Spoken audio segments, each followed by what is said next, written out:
Well, it's good to see everybody, and those who stuck in there, you know. We're glad you snuck.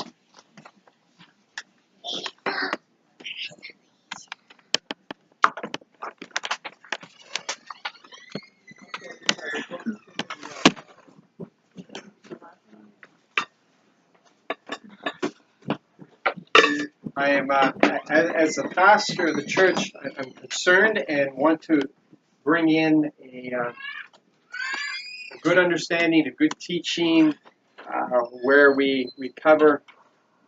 We often I teach through series because you can't cover a subject in even an hour and a half. It takes time to build, and I bring what the Spirit tells me to bring. My difficulty comes when the Spirit interrupts that.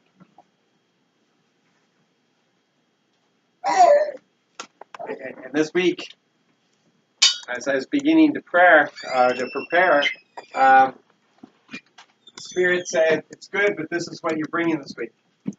I said, "Oh, come on now! You keep interrupting me." Unless if you don't understand that. Other preachers would understand what I'm saying.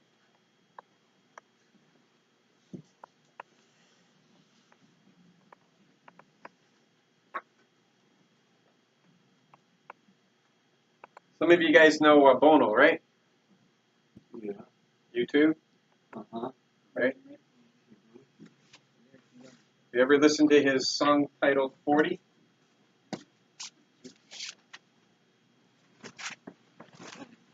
It's Psalm 40. Oh.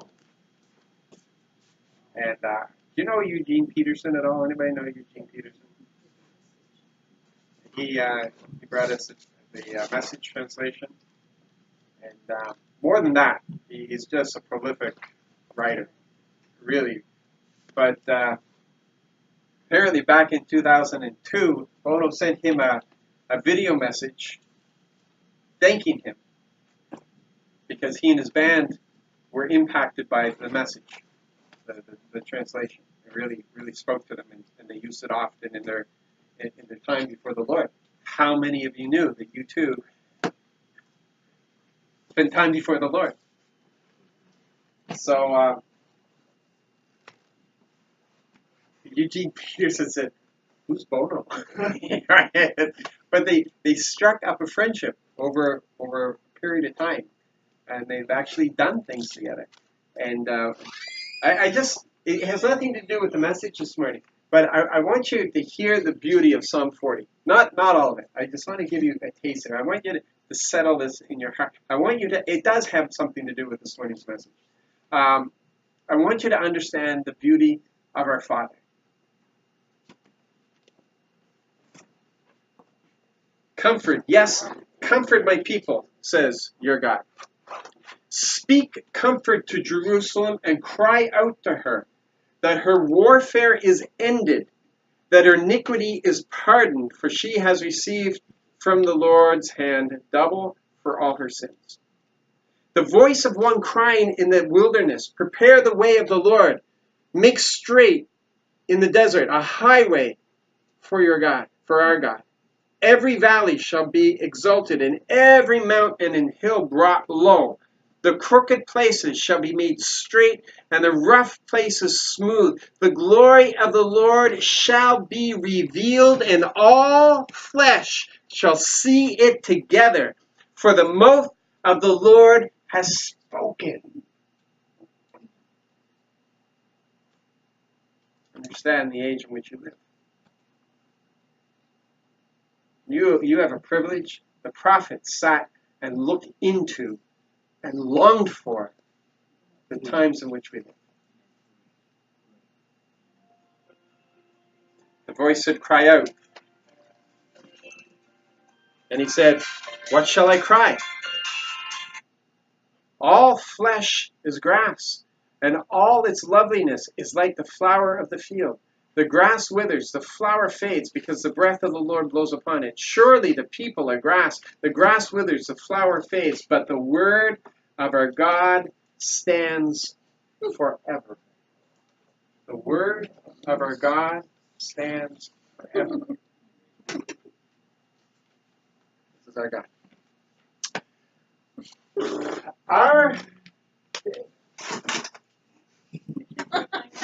The Lord wants to lower my stature.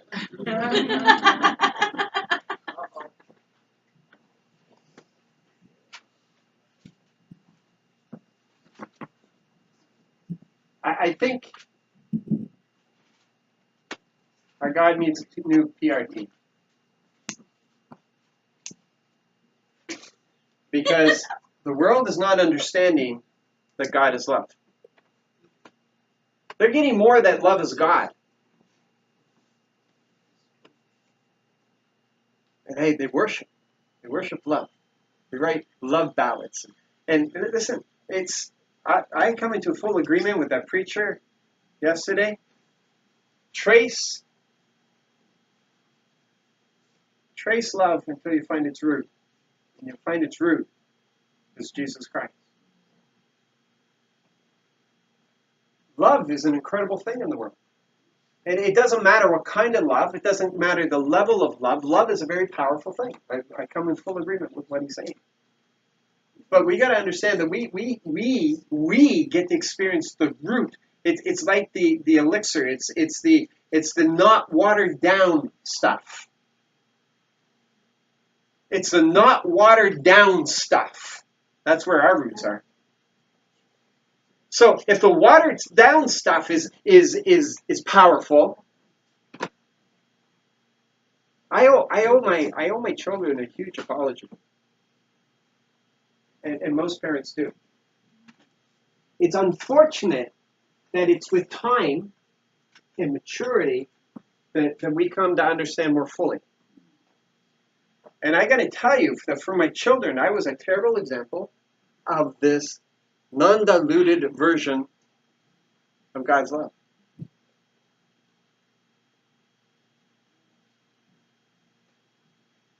That's not, oh, I'm a poor boy.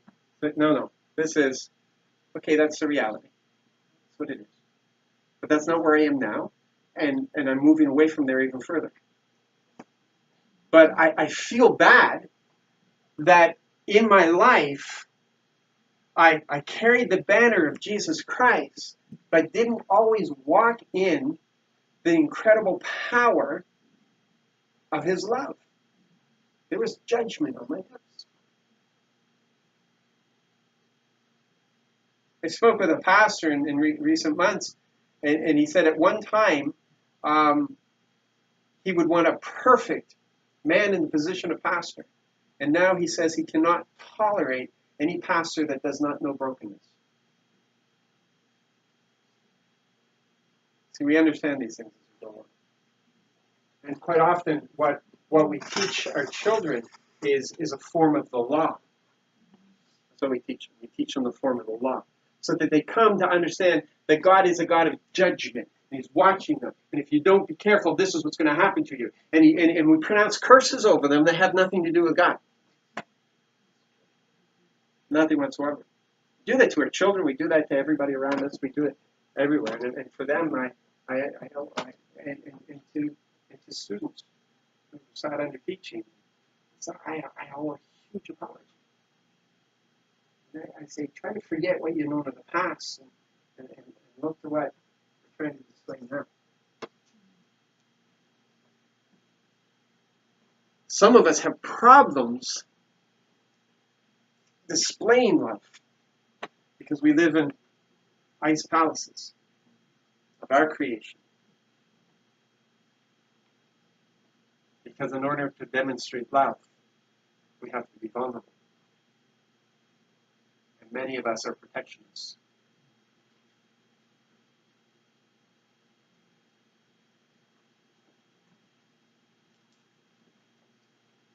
Yeah, Jesus needs a new PR.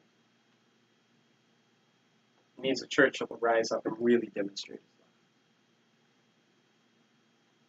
It's not meaning that we accept everything, but it also means that even in the things that we don't accept, we don't bring condemnation. And this is what we're going to look at this a little bit. And I just want to remind you of some things here. And now faith, hope, and love remain, these three things, and the greatest of these is love. Okay, that is the Christian message. Man, that pastor yesterday, he was bang on. That is the message that has to be conveyed. What an opportunity. The whole world is looking in, and he conveys in such a marvelous way, and the whole church should stand and applaud and say, well done, good and faithful servant. Because he brought the word that needs to be brought. God loves us and is for us and wants to see us succeed. What is the first commandment? What's the greatest commandment? What did Jesus say? Okay. Now, our problem is that we refer to it as a commandment, which the word does, but they had a better understanding of commandment than what we have today. And the church has done this in the past, tried to force people. Okay, have you ever tried to force somebody to love you? Have you ever tried to manipulate somebody into loving you? Yeah. Does it work? No, because love is a free gift. Yeah. It's a free offering. It's a free offering. If you have a friend because you keep buying them off with candy, they're not a friend.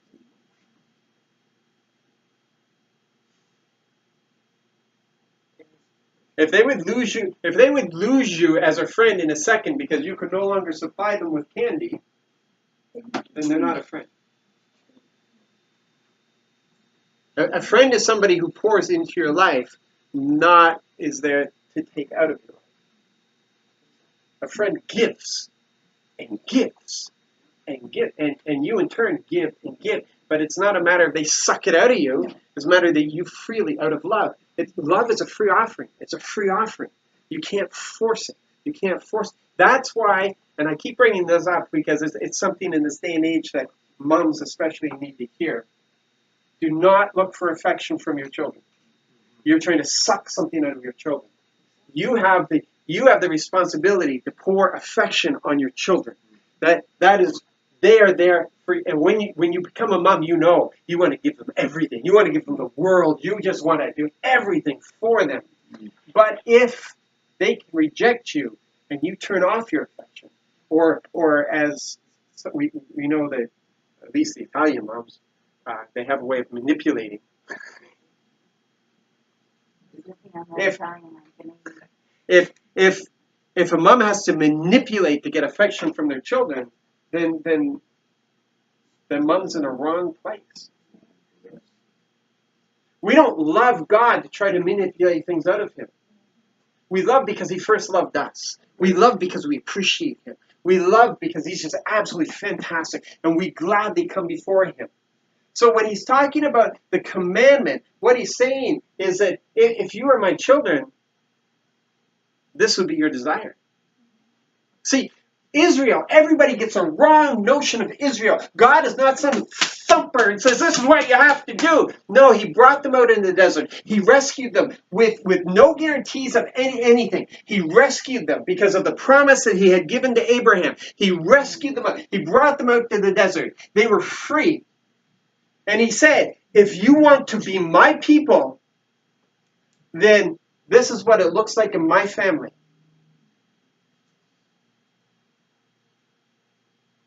But if you don't want to be, then go and worship some other God. They had that free choice. Their eyes were wide open before they got into the relationship with Yahweh. He revealed himself to them. He poured out his glory. He looked after them. He said, this is what it is to be my children. This is what I'm like as a dad. But these are my rules. To be my family. You've got to freely choose this. And they chose it. And quickly after, rebelled against them. See, we have a choice. We freely choose Jesus Christ. There's nothing to manipulate us into. Listen, if all you want is what this world has to offer, then go ahead. As the word says, eat, drink, and be merry. Tomorrow you die. But if that's what you want, that's your free choice. Go after it. but don't expect anything after.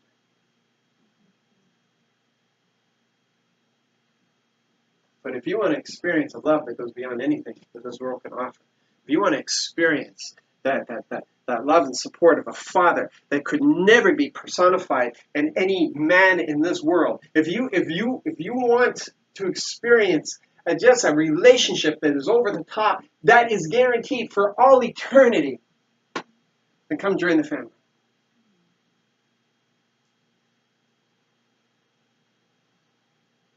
Let us follow there. So when we talk about that first command, that's not for the world. That's for us who freely choose him as a dad. He says, there's Apple trying to take over. He says, this is, it's a free will offering. Love the Lord your God with all your heart, with all your soul. Don't half measures. It's all in, kids.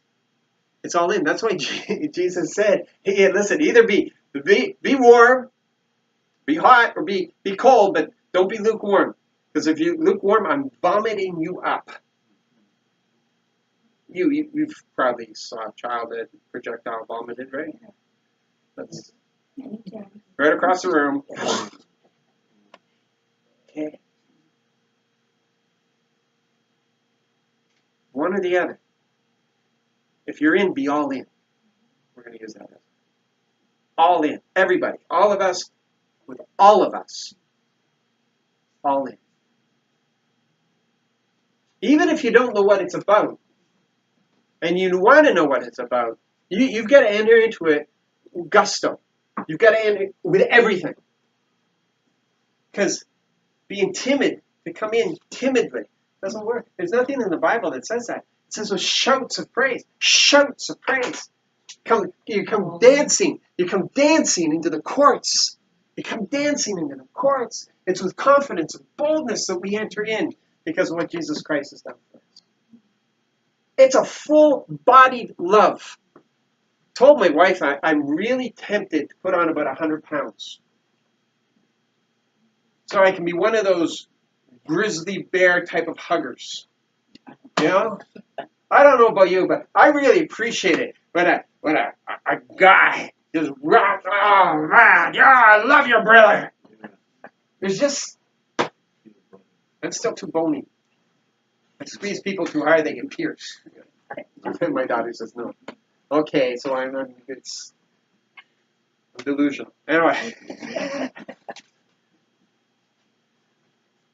It's that kind of, that's who our dad is. Our dad. Oh, you cannot, guys, open some windows. We're not singing. Valerie is dying back there. No, I get it. There's a window back there you can open.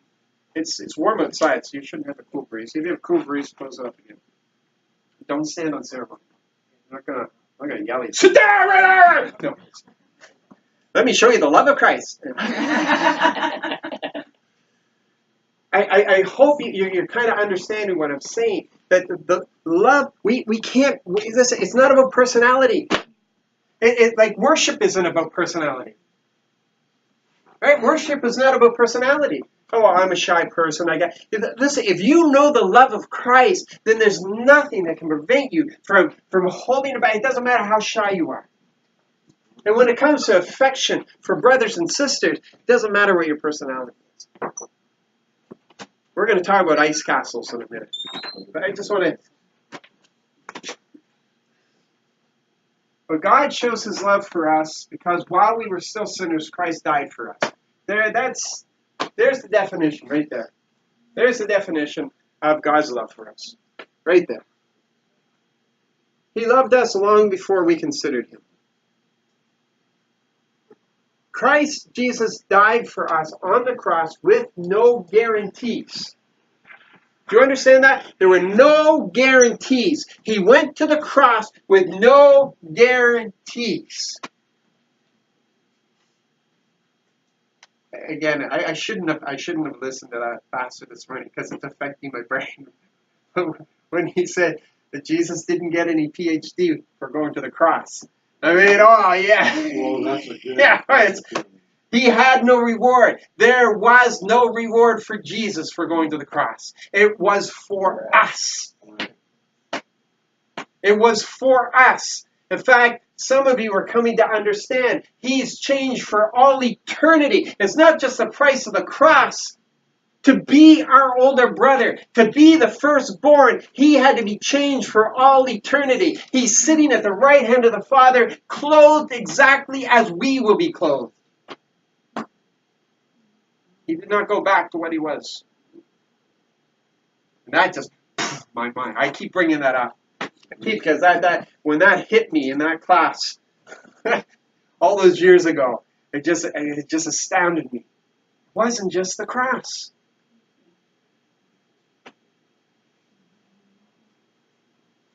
God shows His love. God shows His love. He's not, you keep Him on the shelf if you want, but you can't say that you're full-bodied in love with Jesus Christ if you're keeping Him on the shelf. He's in your face every day. Not because he's mad at you, not because God's always in a good mood. God's always in a good mood. He's in your face because He loves you. He's in your face because He wants to help you. He's in your face because He wants to take. You're too beautiful to be in the place where you are. You need to be in the place where He has designed you to be. And so He's in your face. He's involved with you. He loves you. He's interactive all the time with you, all the time with you, all the time with you. All the time with you. Keep Him on the shelf if you want. But why be His follower? The benefit is that He's with me. The benefit is He's for me. The benefit is that He desires the best for me. Remember the scripture? And forget not His benefits. And forget not His benefits. That's to encourage yourself. That's to encourage yourself.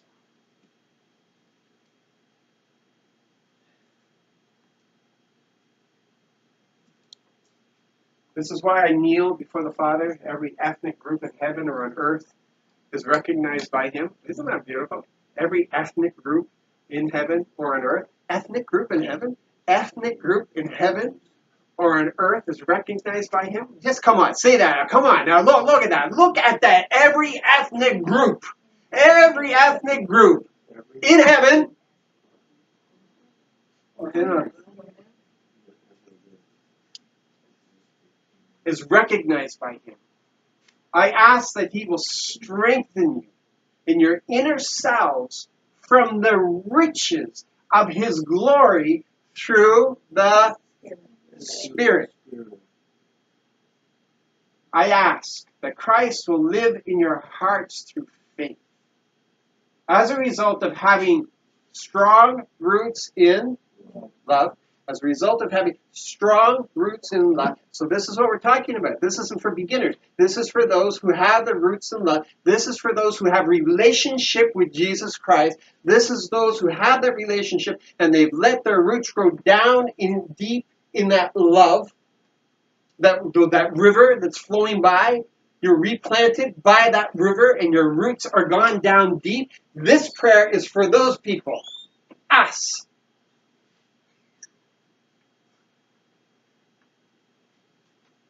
As a result of having strong roots in love, I ask that you'll have the power, people, the power, not the knowledge, not the intelligence, the power to grasp love's width and length, height and depth, together with all believers. I ask that you'll know the love of Christ that is beyond knowledge.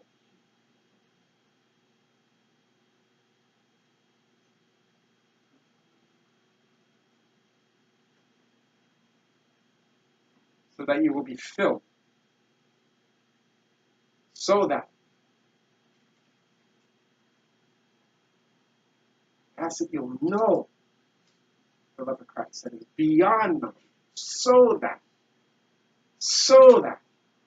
you will be filled entirely, full capacity, full tank entirely with the fullness of God.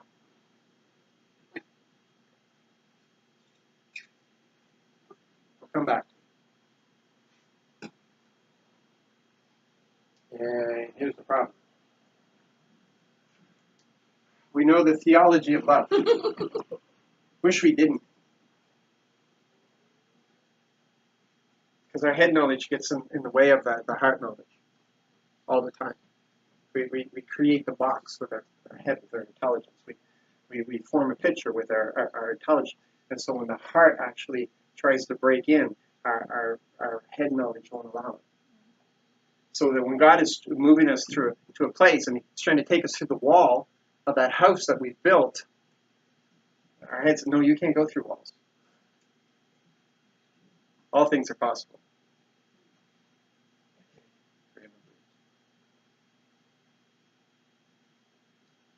See, we like to keep God safe.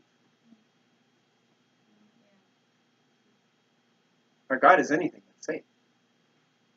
He creates safe places. He's not safe. He's holy. And if we're boxing ourselves in, he wants to come in and just should have stretched first. But just wants to kick that thing down and says, move through. If you don't have the faith to believe that you can walk through walls, then I will take the wall down. Because He doesn't want you limited. See, try to picture His love and His glory in the same way. It's radiant. Okay? He's in the center. And it radiates in a circle all around Him. All around Him. All around Him. All around Him. The intense part is in the center. And as it goes out, that allows us to at least get into the water in the shallow part. We get to enter in. And unfortunately, a lot of people, they just like getting their toes wet. And that's as far as they're willing to go. Right. And Dad says, no, come to me. Come to me. And so we get more revelation, more understanding, and we surrender more things, and we go out a little deeper, and maybe we get up to our ankles, and wow, that's as far as I need to go, Lord. I'm happy here. I don't want you to be happy there. I don't want you to be satisfied there. I want you to come to my heart.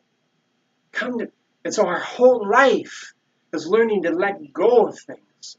Is just letting go so that we can go deeper and deeper and deeper. That's what Paul's talking about, the power to grasp how high, how deep, how wide, how long is the love.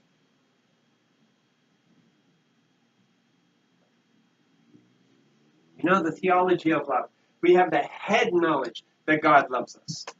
All my life I've known.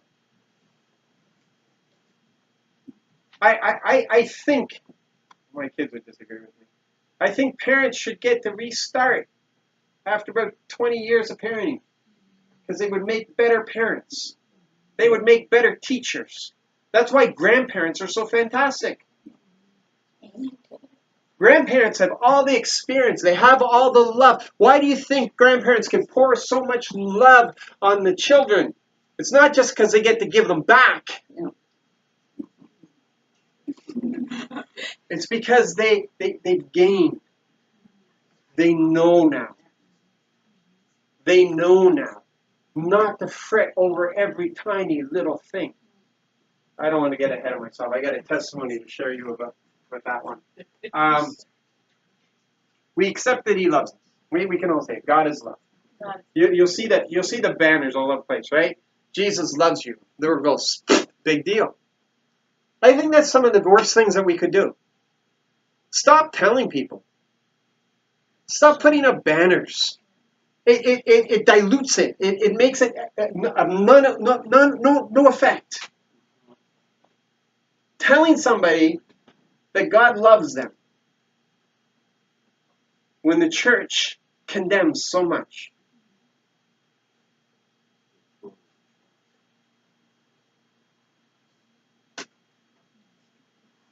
it's got to be demonstrated. It's got to be demonstrated supernaturally. It's great that we know that the love that we have of ourselves, the root, we can trace it back to Jesus Christ. But what we want them to experience is actually the undiluted love. The full thing. And it comes in supernaturally. He breaks walls down.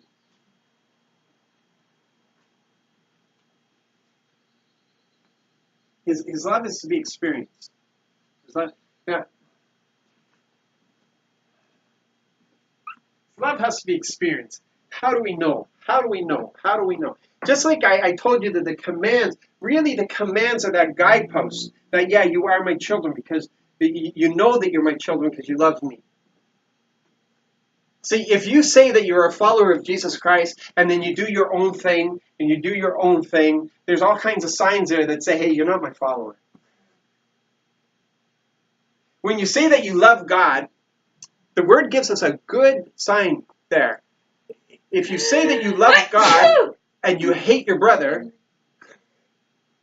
it's a good sign you don't love God. See, there's all these signposts, and that's what the Word is about. The Word reveals to us, it lets us see. It lets us see where we are. Not so that we can be content to be there, but so that He can say to you, you're too beautiful to be there. Let me bring you here. See, the commands let us know whether we're walking in His ways or not. Whether we actually know Him or not. Because when we reject a command, guess what? We don't know Him. Right. Jesus says, if you love me, you'll do what I command. You'll follow my instructions. Because my instructions, hey, listen, they give you a life of abundance. Because I came to give you life and life in abundance. My commands will allow you to go there and be in that place. He's the king, so what He decrees, it's a must. Yeah. And we say He's our king, but see, we don't obey it. He's not that kind of king. He's a king that went to the cross for me. He's a king who washes my feet. He's a king who walks with me to carry me when I'm too tired. He's a king who sings over me. He's a king who sings over me. And so, of course, my obedience is a thing of love because I appreciate Him so much. Lord, you've done so much for me. How could I ever possibly say no to you? That's the relationship we're talking about. And what does the church come across with? Here are the do's, here are the don'ts. If you do the don'ts, you're going to hell!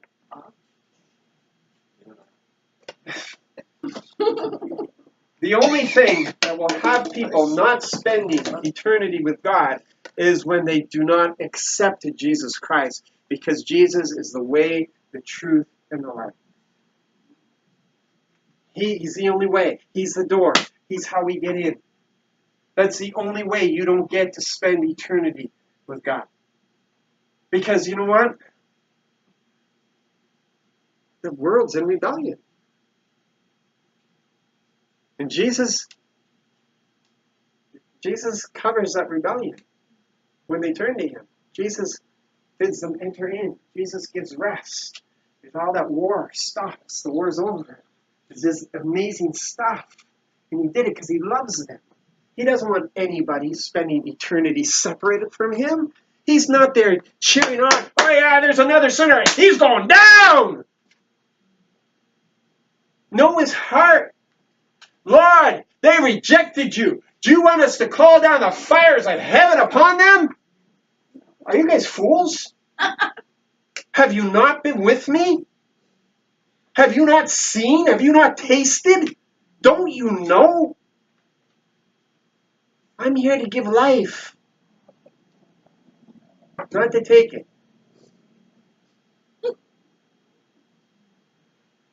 God. So how can we as a church accept the love of God for us and then spend all of our time in condemnation?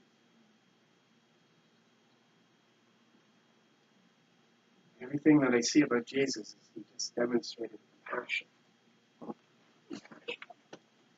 Even when a woman was caught in adultery, red-handed, we know it was a setup, but even when she was caught, I mean, they didn't make her enter into adultery. They just probably went down the line and they knew who was doing what, and they just picked on her and pulled her out, threw her in front of Jesus.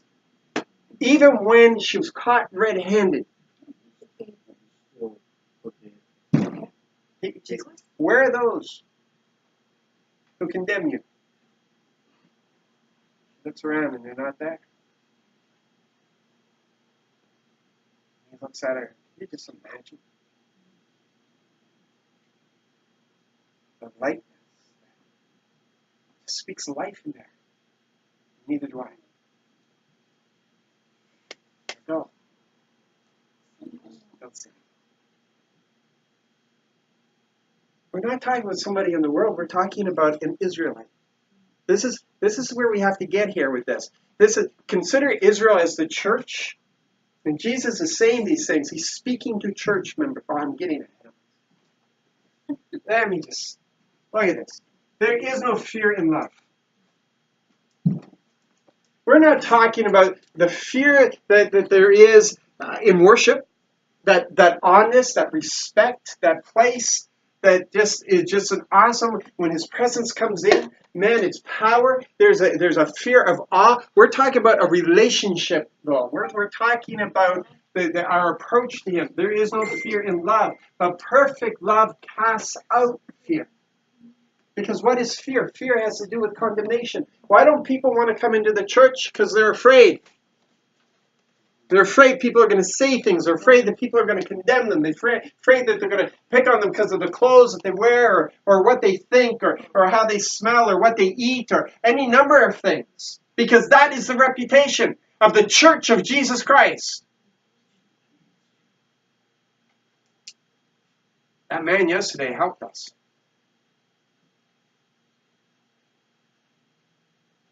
We need more representatives like that out there for Jesus Christ.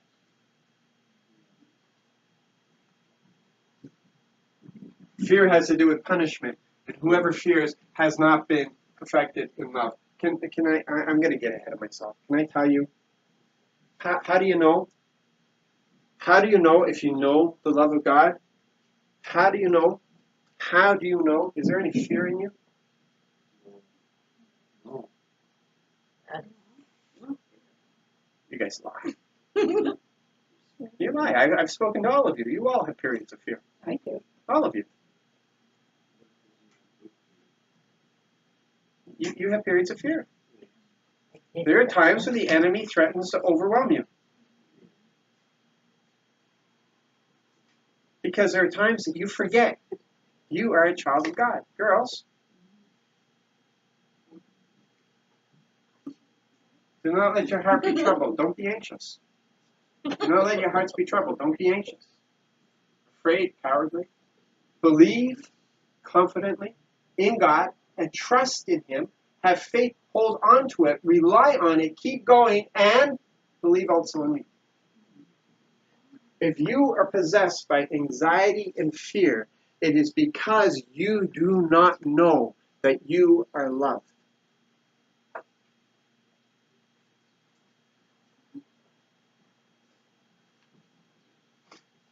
Absorb that for a second. Take it in.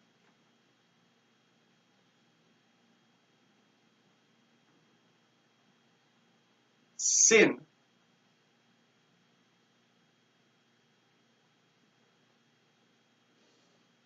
nothing compared to Jesus Christ. Don't tell me you're stuck in sin. If you're stuck in sin, you don't know you're loved of God. I'm speaking to some of you here. You are not stuck in sin. Just not willing to get out of it. But I want to. Well, then you don't know you're loved of God.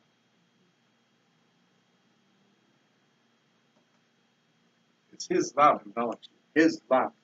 His love drives out everything. His love drives out fear. His love drives out anxiety. When you know that the King of Kings, the Lord of Lords, when you know the Creator of all things, when you know that the One, the Majesty who holds all of creation is in His hand, when you know that He loves you, there is nothing for you to be afraid of. Nothing. Nothing can harm you.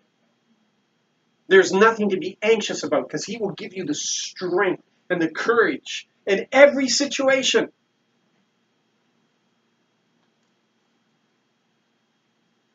So when those things come in, all you say is, I'm a child of God. Right. Who do you think you are? I'm a child of God. That's your declaration. I'm a child of God. In those situations, it comes in. I'm a child of God. I'm a child of God. You know, if your father is the chief of police, and you come onto the schoolyard, and there's kids that are coming at you to pick on you, ha! I'm the son of the sheriff.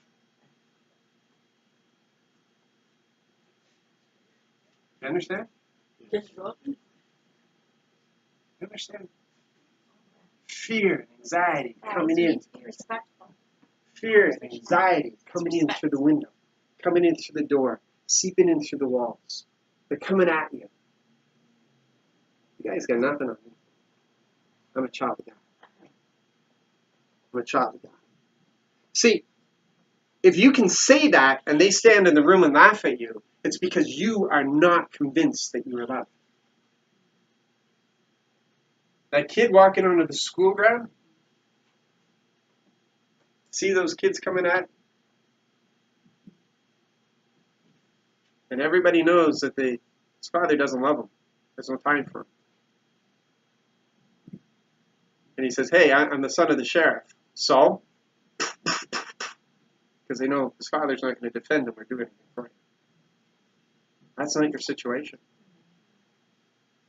It's not your situation at all. The cross says that's not your situation.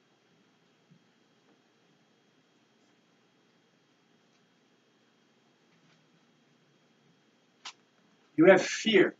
You do not know that you are loved. If you have anxiety, you do not know that you are loved. If you have worry, you do not know that you are loved. Don't take that as condemnation. Let it be an examination, a revealing of your heart, a revealing of where you are in relationship. Because it is better for it to be tested here and now than for you to show up and find out that it was lacking.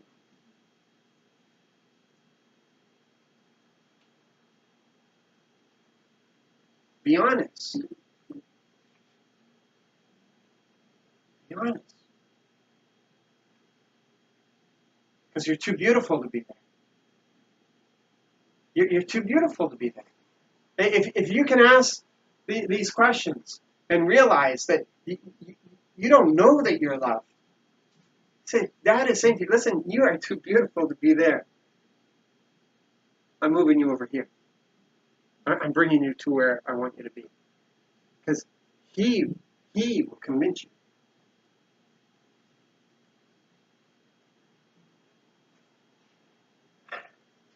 I'm going to share Chris's testimony with you. He gave it last weekend, so some of you may have heard it, but I'm not going to give you the full thing because he went on for 45 minutes or so. I'm going to give you the short version, okay? It's about his grandfather from Bethel, pastor house. And his father was an atheist until the last 6 months of his life. Grandfather. Chris had a terrible upbringing. We won't get into that. I'm giving you the short version. He got to hang out with his grandfather at times. And his mother was the sort that she didn't want her father giving her son anything. But the grandfather was a different sort. And she said, don't you ever take anything from your grandfather. But every time they were at the hardware store, his grandfather always bought that stuff. And so they went in this one day, and she had warned him, I'll kill you. I'll kill you if you take anything from your grandfather. Yeah, that's his testimony. And they got to the hardware store, and he was looking at the hammers, and his grandfather said, pick out a hammer. He says, no, Grandpa. No, it's okay. Pick out a hammer. No, it's okay, Grandpa. Your mother told you not to accept anything, didn't she? Yes, pick out a hammer. So he picked out a hammer. He got home, I'm going to kill you. His mother was to him. But he went around, and he's hammering everything, and one day he decided he wanted to build a go-kart. There's no wood. So he ripped all the wood off the side of the garage, his grandfather's garage. Oh, yeah. And then he took the tires off the lawnmower. And he had a go-kart. And his mother came home, look what he did, Mom, look what he did. I built this. Mother said, where'd you get the wood? From the garage. Your grandfather's going to kill you, and then I'm going to kill you. You're going to be dead. You're going to be dead.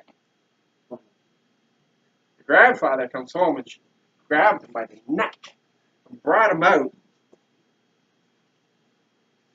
And his grandfather looks at him, what have you been up to? I built a go-kart. Oh, yeah? Where'd you get the wood? From the garage.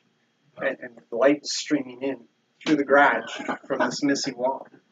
And his grandfather said, oh, that's okay. We can just put up some plywood there. His mother,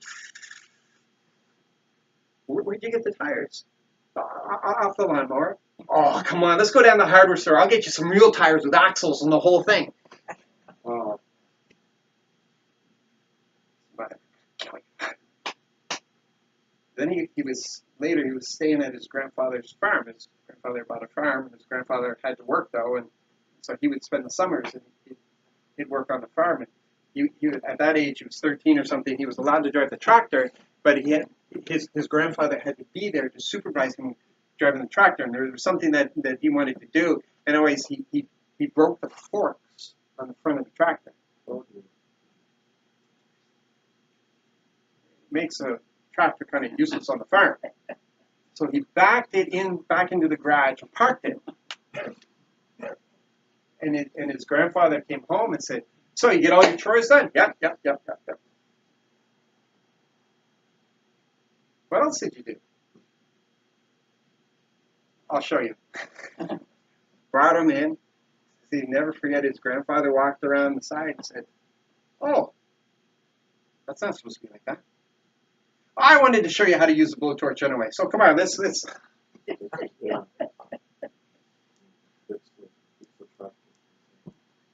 They had a family gathering. I don't know if you know, those of you who know of him. He's actually of Latino, Hispanic. Yeah. And they had a family gathering, and everybody in the family is obligated when they have a family gathering to show up, even if it's just for 2 hours. But they have to show up. And so the parents, nobody's safe. Everybody's getting drunk and everything. And his grandfather throws him the keys to this old truck that they have. And told him to take his cousins for a ride. Just go enjoy yourself. So just to keep it short, they ended up on this washed out road, narrow, with a cliff on one side and a river on the other. And so he had to back it up. So his older cousin was sitting in the front, and he told her, just open up the door and let me know if I'm getting too close to the side. So she's guiding him, and he's booting it out of there, and suddenly the door is ripped off by a tree that they hit. The door's open. And all the cousins are freaking out. He's going to kill you. Grandpa's going to kill you. So they got it back, and he parked it. And he said to the cousins, shh, don't say anything about the truck. The girls. So they jump out.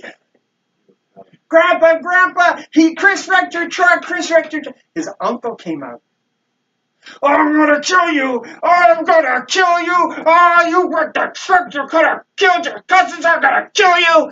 And apparently the grandfather walks out.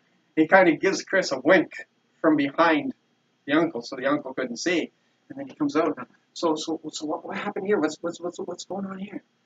And Chris, I got stuck on the road, and backing up, and the tree ripped off. I said, I've been meaning to take the doors off this thing for the longest time. It's a pain. Open and close them. Just take it in the garage and take off the other door. And Chris ends the testimony by saying, how does your God love? With the love of my grandfather, with the love of my uncle. Every time, what do you know of God's love? Do you know that you're loved? Or is God, for you, someone that every time you do something, is threatening death and destruction and dismemberment and punishment?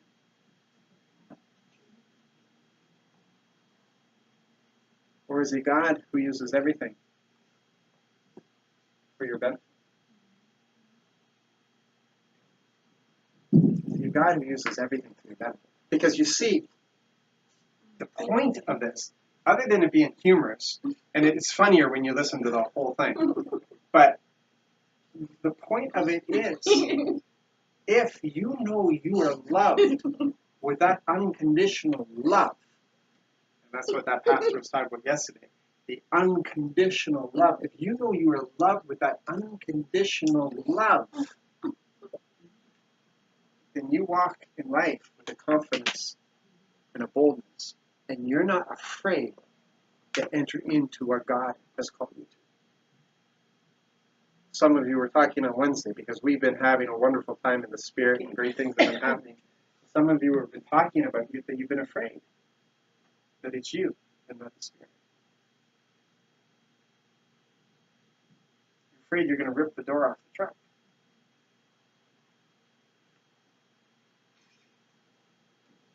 But Dad's love is such that even if you make a mistake, He's going to cover it. You're not going to destroy somebody's life. He wants you to hear His voice because He designed us that way. He's designed all of us to hear His voice. He's designed all of us to hear His voice. You see, this is why I feel that I have to apologize, because this is a love that I'm supposed to be demonstrating. But my kids will tell you that they ripped the door off. I'm not going to tell them to go take the other one off. No.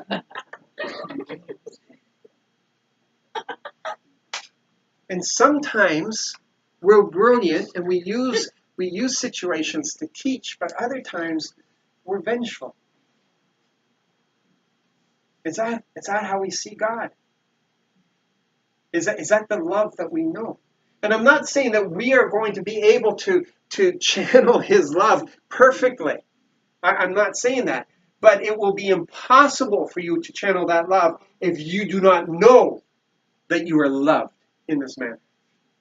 If you do not know the power of His love, if you don't know the forgiveness, if you don't know the strength, if you don't know that power, man, that guy ruined me. He ruined me. He talked about the fire, the discovery of the fire, and how everything that we have is all you trace it right back to there. Yes, everything. He was talking about that power, how it's changed all of history. And then he said, "Could harness the power of love would be the rediscovering fire." He's not talking about all the world needs now. No. Love, sweet love. Not okay. Oh, that's a flashback in the 60s. It's not talking about the love that so many people are talking about.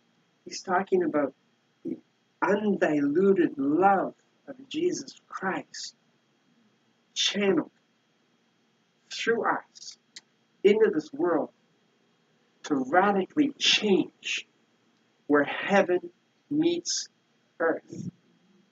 Where heaven meets earth. It's not so that we can tie ourselves to the whipping post and take turns whipping each other. It's not that at all. Is it? I guess.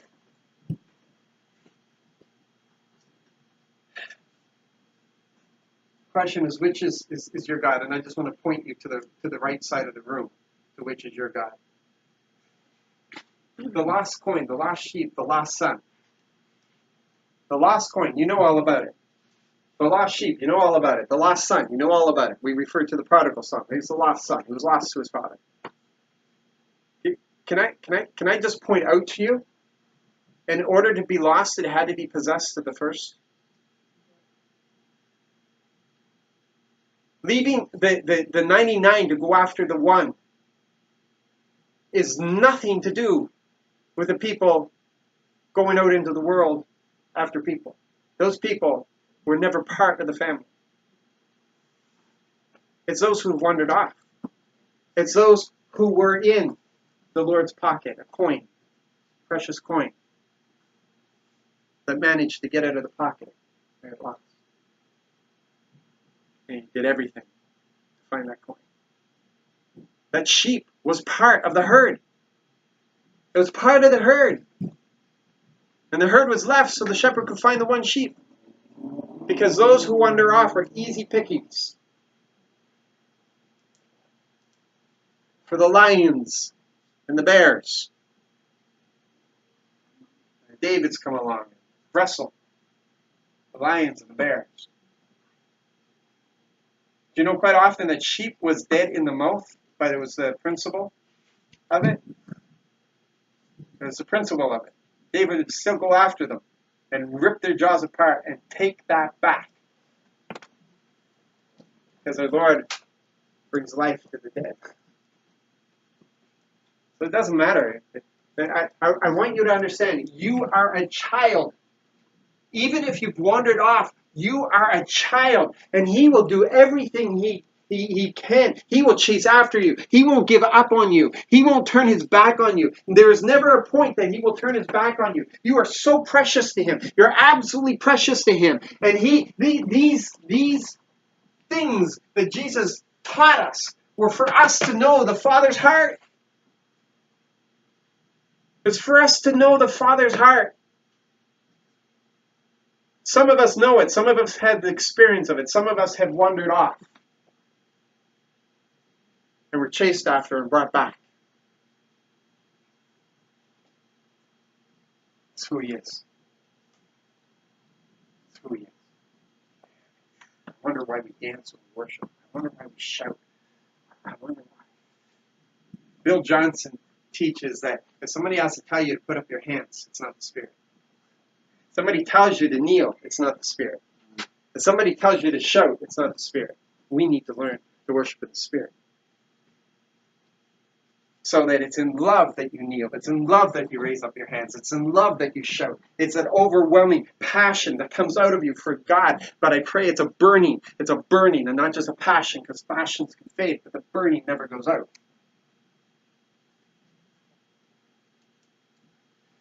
Okay, the problem with protectionism. We're coming very close to the end here. The problem with protectionism.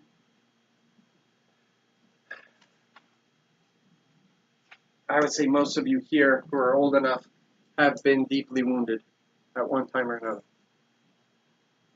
Your heart's been broken. Whether by it's a family member, a best friend, it could be a child, whatever. You've been deeply wounded and you've never wanted to feel that pain again. So you protect yourself. Build an ice castle. And you'll go so far, but no further. And you'll do things that you know will convey love, but without actually it being attached to you. So if it's rejected, well, it's not a rejection of you. So you'll do the things that you know that you're obligated to do because of your position in that person's life. So maybe you're a mom whose son has absolutely abused you, used you. Do you know the saddest thing in the whole world? The whole world. The saddest thing in the whole world is when a mother gives up on her child. That tells me that they don't know they love. Valerie, for me, she's just an example of that mother's love. Man, she's got a rotten son. But we have hope, and we believe, and we know he's going to be a changed man. But right now it's muck and mire and marsh and stinkiness and it's hard to love what she loves. She may get mad at him. She may say things to him. But you know what? He's still alive. And for Valerie, that's a very important thing to point out. She knows where to hide bodies. I'm just pointing that out. It's just,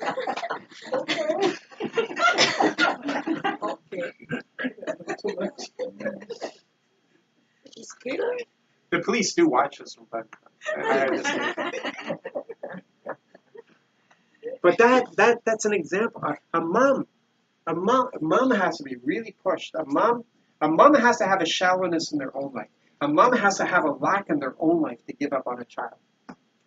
You moms know what I'm talking about, and it's mostly moms that are here. You know that. To walk away from a child, that there's a shallowness of understanding your love, because you can only love with the capacity really that you have been loved. And when you know that you're loved by God, that is an infinite capacity.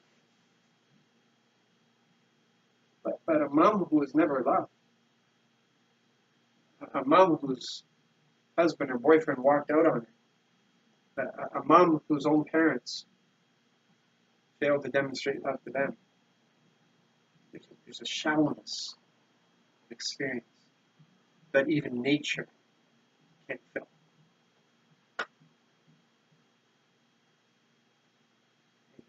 It takes a loving father who comes in supernatural, is able to reveal his heart for her.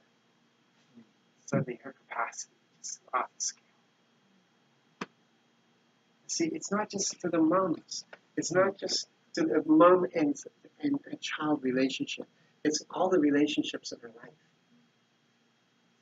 You see, because you will understand the depth of love that you have according to the pain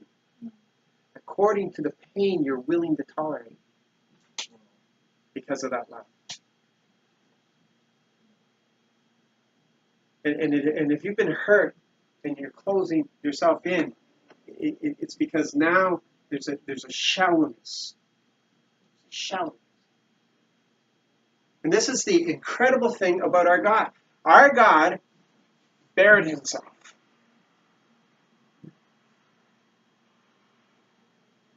No guarantees when Jesus went to the cross. There were no guarantees when our God created us with a free will. There were no guarantees. And it went south on him.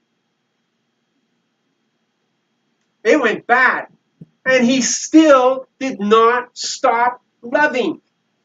He pursued. He laid down his plans. He tried with Israel. Israel failed him terribly. And he moved on. And he brought his son in. And then he formed the church. His church, which is supposed to be those messengers. The church is a safe place. The church is a place to demonstrate heaven meets earth. Just that whole thing. And still he bears himself to be hurt. It doesn't matter the amount of pain you bring to him. His love goes deeper than that. We can't plumb the depth of it. We're going to have all eternity to explore it. Man, that's got to be pretty big if we have to infinity and beyond to explore the height and the depth and the width of the love of Christ. So how can we turn around and not want to swim in it? Forget about the toes and forget about the ankle, forget about the knees, forget about the thigh. Plunge in. Swim. Swim. Go to the place where you can't even touch the bottom. It's over your head. Swim. It will increase your capacity to love others. It will melt that ice palace. It will melt the ice palace. It will renew your heart. It will renew you. Because see, it doesn't matter what your personality is. Don't tell me extrovert or an introvert or And kids these days, they're coming up with degrees of everything. I mean, it's so confusing. Well, you're this and that and this and that and this and this and that. They got formulas to work these things out. How do they know my heart when I don't know my heart? I'm sorry, but it takes a Holy Spirit to try to figure me out. And I can't limit him by what I think are my limitations. I have to allow his incredible radical love, and I love the word. It wasn't the preacher yesterday. I think it was I don't know if it was the Archbishop of Canterbury. Anyway, they were interviewing a guy afterwards, and they were saying how different that royal wedding was, and they used the word radical, and he says, well, that's the church. The church has always been radical, because the love of God is radical.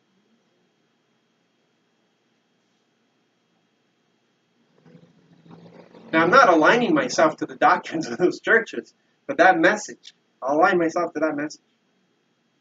I need the love of God to transform me. So it's a radical love that I have for my brothers and sisters, my sons and daughters. It's a radical love regardless for the people of the world, while we were still sinners.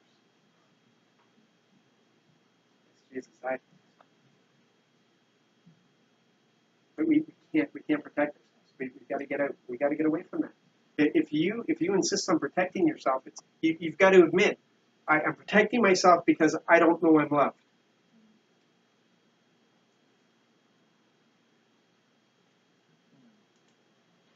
I'm lost in sin because I do not know the power of Christ.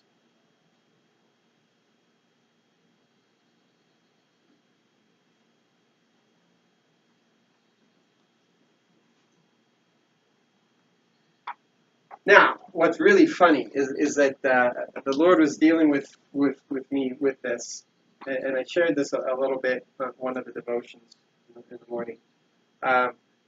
These are the things that he was dealing with in me. And there was a brokenness in everything that was going on in me. And in the midst of spending this time, and most of you will know that my morning time with the Lord is absolutely precious. There's landmines all around that time. I'm not willing to give that up for anything. I get up super early in the morning to preserve that time. And something happened that one morning, and there was an infringement. You gotta understand, he's in prayer. I haven't even opened up scriptures yet. It just in worship and prayer. It often happens in worship. He is coming in and he's just knocking down walls and he's doing stuff and I'm expressing my desire to move into that place because he's calling me into that place. And then this thing comes in and leaps over my minefields and it comes in and disturbs that time. And I just, oh, you want to see a bear. My wife is trying to respond for me because I have weaknesses. That there are just some things that are holy grounds for me. And when it gets disturbed, it's like, talk about lions and bears. I'm going to eat flesh. Yeah, I'm going to consume somebody here.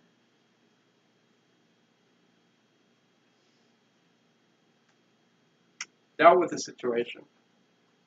Sat down then after prayer and worship, after the interruption, I open up the Word.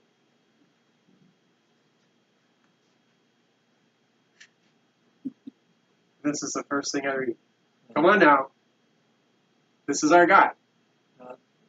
He's talking to me about these things. He's knocking it down. He's talking about love. He's talking about extravagant love. He's talking about the lack that I have to be convinced of his love. I'm confessing that I'm convinced of his love. I know he loves me. I'm experienced because it's an experience. You can't just know it. It's not an intellectual thing. It's a knowing. It's experience. I'm enveloped. His love is all around me. And then this thing interrupts where that all evaporates and I'm ready to kill somebody.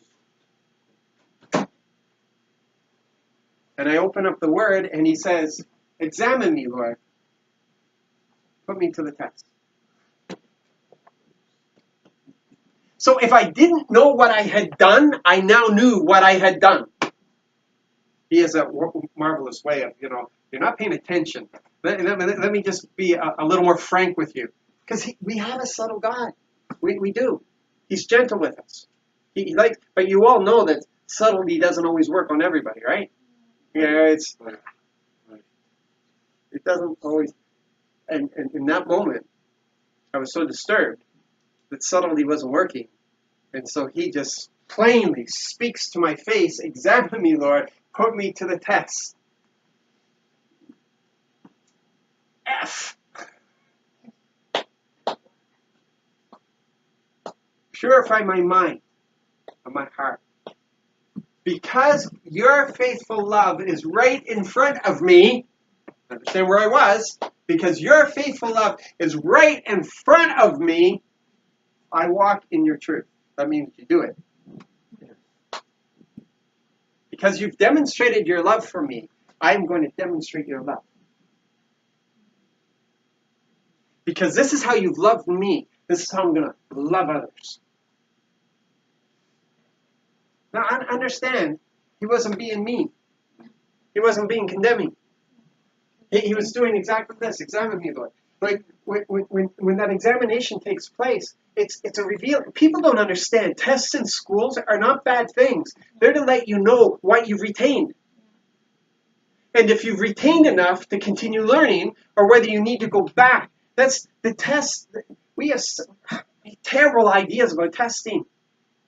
The testing, the examination, is to reveal to us how much we've retained and able to put into practice. And then he'll say, oh, you're too wonderful. You're too beautiful to be here. I'm bringing you here. I'm bringing you to my place. This isn't how I operate. Come and work with me. This isn't how you build an engine. Come help me here. We'll do it together. It's not an examination to condemn you. It's not an examination to send you to hell. It's an examination for you to rise up into everything that he's called you to be. Like our attitude towards commandments. We have to change our thinking of this. Same song. I don't spend time with people up to no good. I don't keep company with liars. I detest the company of evildoers. And I don't sit with wicked people. I wash my hands. They are innocent. I walk all around your altar, Lord. I walk all around. See, and the reason I'm including this is because this image of worship here. I walk all around your altar, Lord, proclaiming out loud my thanks. Proclaiming out loud my thanks.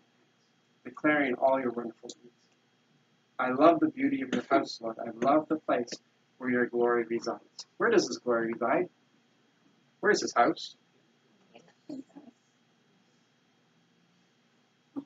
And when you're hating on somebody, you're not revealing his glory.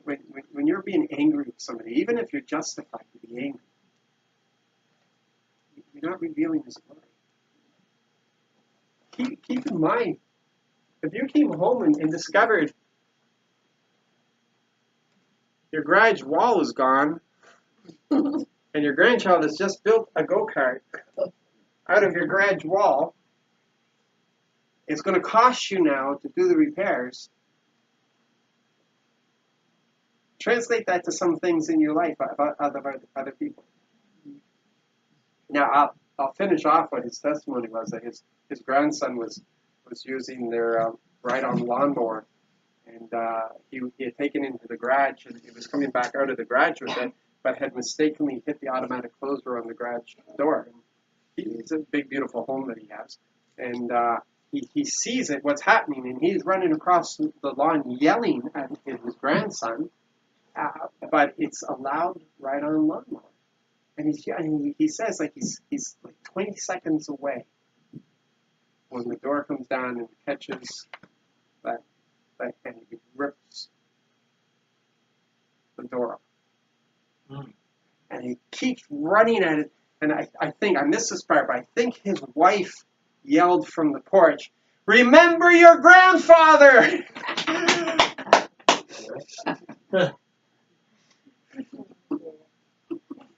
Okay, let's get a few tools and I'll show you how this goes back on. But inside he hears his uncle, "I'm going to kill you, I'm going to kill you, I'm going to kill you." It's the application that's important.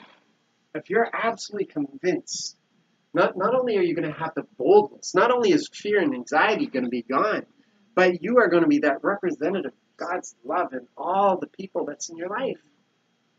Even when they hurt you, even when they cost you, even when they step into those precious moments, even when they step into those areas that you've cordoned off and said, this is holy ground, don't come in here.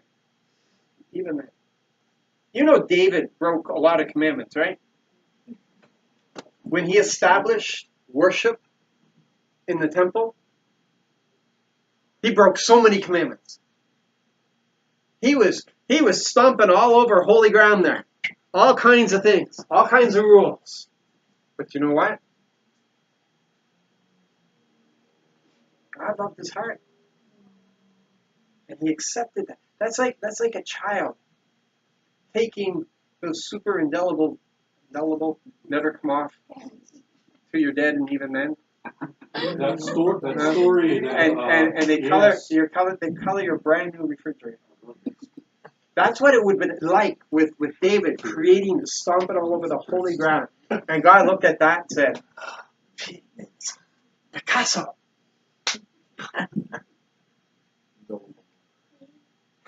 It's a grandfather saying, that is beautiful. Or I've always been meaning to take the doors off.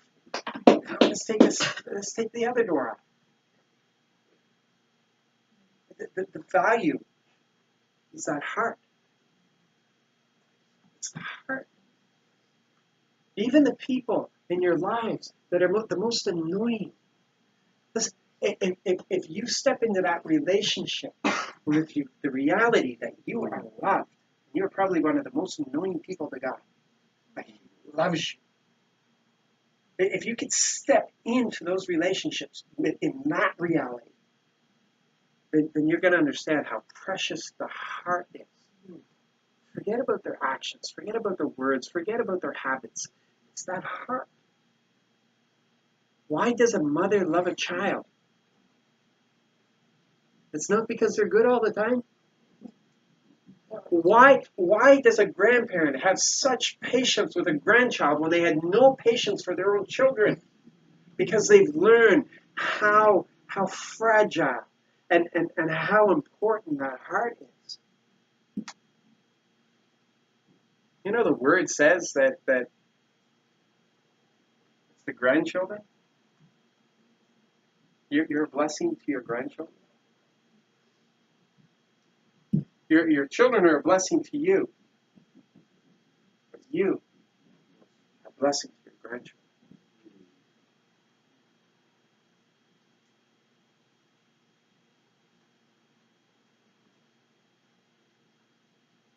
Love the beauty of your household. Love the place where you're going.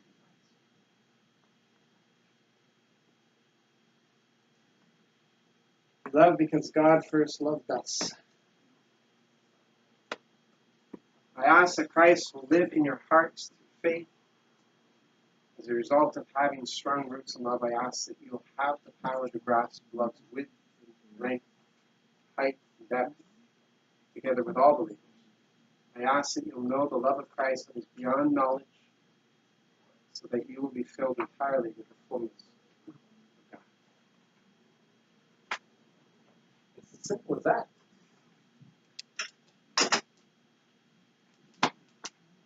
It's as simple as that. This is the roots that we have to return to and refresh in ourselves. This is, that people have these, what do they call them when they feel that they have to travel to a certain place? Pilgrimage. The people in Israel had the pilgrimages to the temple. You've got the Muslims with their pilgrimage to Mecca, and they're obligated to do it at least once in their life or 3 times or something like that. And there's all these other places that people make pilgrimage to.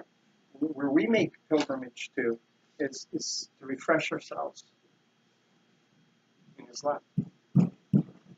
See, there's nothing physical about the body of Christ. We have no special holy place. I know they have tours of the Holy Land, and historically it would be very interesting to look at it. But there's no holy place there for us. There's people who guessed where something happened and they built a church in that place, but that's nothing. We, as the body of Christ, what is holy? You are holy. Because he declared you are holy. What is sacred? Your heart is sacred. Why? His glory dwells in it. What do we need to journey back to refresh ourselves from time to time? Our revelation of his love. Our understanding of this. You are a child of God. You are a child of God. Say it with me. I am a child of God. Understand everything that comes with that. All the privileges. All that love. You can only be a child of God through Jesus Christ. In other words, you have to walk through those outstretched arms and feel the embrace of our Father through that sacrifice in order to be adopted into the family. It is an act of love that brings you into the family of God. It's not threats. It's not threats. Don't ever tell people that they need to come to Jesus Christ because of hell. Don't ever do it. Tell them it is a privilege. It is a privilege. But oh, what an experience. What an experience to know that you are loved. To know that you are loved unconditionally. Live a life that shows that you are loved unconditionally. Live a life of boldness. Live a life of energy. Live a life where you are not afraid to walk on the water.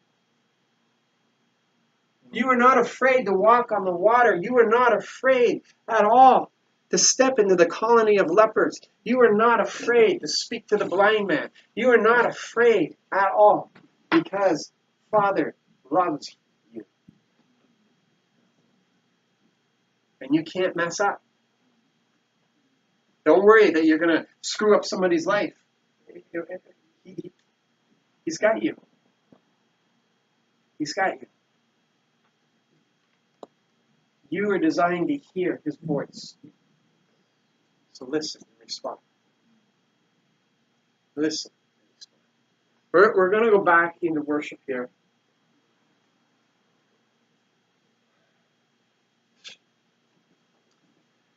Send the recording. Sorry, folks.